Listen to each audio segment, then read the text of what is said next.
So you've been doing independent work since when? 72, is it? Yeah. Uh-huh. And now, has this all been your own label? Yeah, it was a family operation. Started right from scratch. Yeah. Made our first tape in the basement. Some guy's place up in Sheridan, Wyoming. Had a highway patrolman playing bass, a rancher playing lead, and I was playing rhythm and singing. And yeah, we just started right from dirt.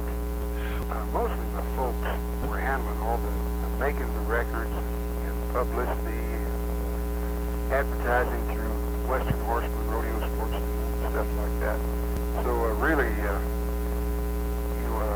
a big share of any success I'll ever see, is due to them. The new album's going to be called Western Underground. Yep. And actually, that's kind of a real reflection of what you've been doing. It is kind of an underground music. Yeah, that's right. So what is Capitol going to re-release then of your previous things? Well, they're going to, I think, handle all of them. Which is how many albums? 22 or 3 or Wow. something like that. That's a major undertaking. Yeah, there's a lot, a lot of the older ones. I wish they'd kind of maybe hide out for a little while until people get the new one.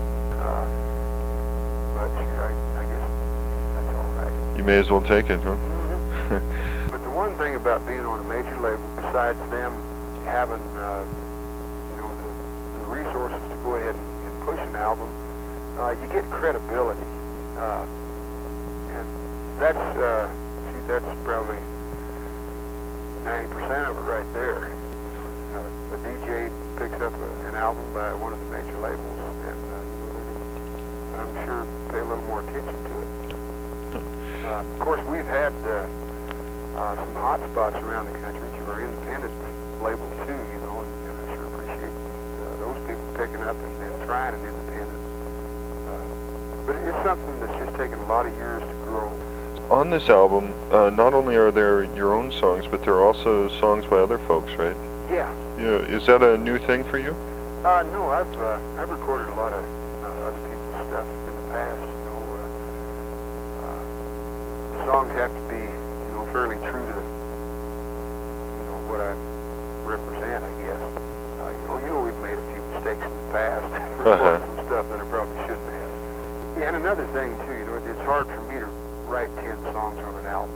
So it's good to look for outside material, and then to be able to find another thing, to find things that really fit what I feel good about. And I heard somebody say one time it's good to use someone else's material because one individual writer seems to have a certain style that you write in, and it might get a little monotonous. So it's nice to pick up something else with a little different melody line or rhyme scheme, whatever, or different viewpoint on the subject. In your mind, is there any difference between cowboy music and country music? Is it kind of the same deal, or? Well, yeah, there's, of course, country music, it goes clear from bluegrass, hillbilly to rock and roll, and cowboy music is the same deal. Sure. You have the old cowboy songs about, like Little Joe the Wrangler, from the trail drive days right on up to what I'm doing. I kind of like to rock and roll a little on some of them. I suppose the main difference is location, geographically. A lot of cowboy music, it's about the West, and it talks about maybe the Powder River, or eagles flying instead of, what are them birds down south, the whippoorwills and Georgia pine trees. So geographically, pretty much, I reckon.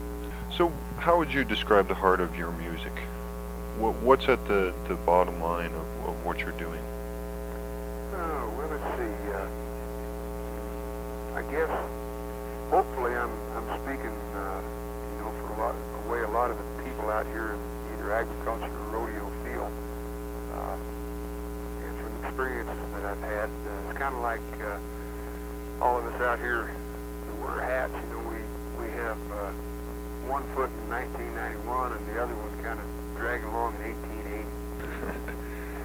I guess just the lifestyle, you know, Western philosophy. You don't have to be a cowboy, just to live in the West. Just the feeling you get from living out here, and the effect the elements have on you, physically, spiritually, mentally, psychologically.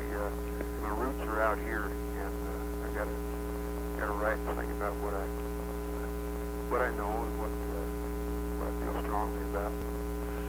Do you have any affinity at all with the cowboy poets? Yeah, some. You bet, like Baxter Black and, well, see, another songwriter, Gary McMahon down in Colorado there at Fort Collins. Great writer. Man, that guy is, he's maybe the Bob Dylan of cowboy music. Best. What kind of values do you feel is special in your music? Reading the press release, you value family life quite a bit, for instance. Yeah. That they're my foundation. If it wasn't for having a good, strong,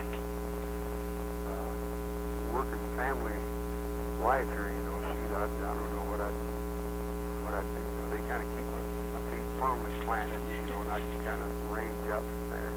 One of the main things that you didn't touch on is that I'd have never got this major label deal if it wasn't for all the people that supported me for all these years, you know, buying the first 8-track tapes right on through what we're doing now. So you're talking fan loyalty here. Yeah,